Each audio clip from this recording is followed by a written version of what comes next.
Redditors who spend a lot of time in the wilderness, what is the creepiest thing you have ever experienced out there?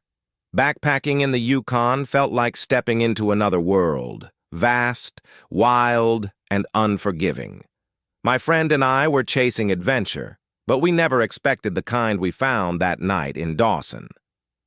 Backpacking in the Yukon, my friend and I met a guy named Carl at a free church dinner in Dawson. He seemed harmless at first, chatting about how well he knew the area and asking where we were camping. We lied and said the main campsite to keep things vague. After dinner, as we tried to slip out unnoticed, he cornered us and offered a ride back to our campsite. We politely refused, hurried to our car, and drove off. As we left town, we realized Carl was following us in his truck.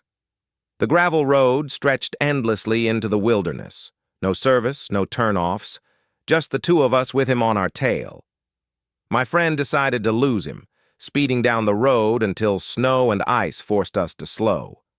We spotted a campsite, veered into it, and parked on the far side, hoping to confuse him. Grabbing our tents, sleeping bags, and anything warm, we made a run for the shelter in the middle of the site. Inside, we nearly collided with a family of 12, 8 men, 4 women, who stared as we burst in, cursing and panicked. Once we explained that a man had been following us for kilometers, they immediately took charge. The men grabbed knives, hiking poles, and bear spray, heading outside to confront Carl. The women led us toward a dense patch of trees, suggesting we hide or even build snow shelters if necessary. From the trees, we heard shouting, then the unmistakable blare of our car alarm. After that, silence. My friend and I exchanged terrified glances, our breath visible in the minus 10 degrees Celsius air. 30 agonizing minutes passed before the women decided it was safe to return to the shelter. The men were unharmed. They told us Carl had smashed our car window and claimed we'd wronged him somehow. After a tense exchange, he finally drove off. One of the men had followed him for a while to ensure he was gone.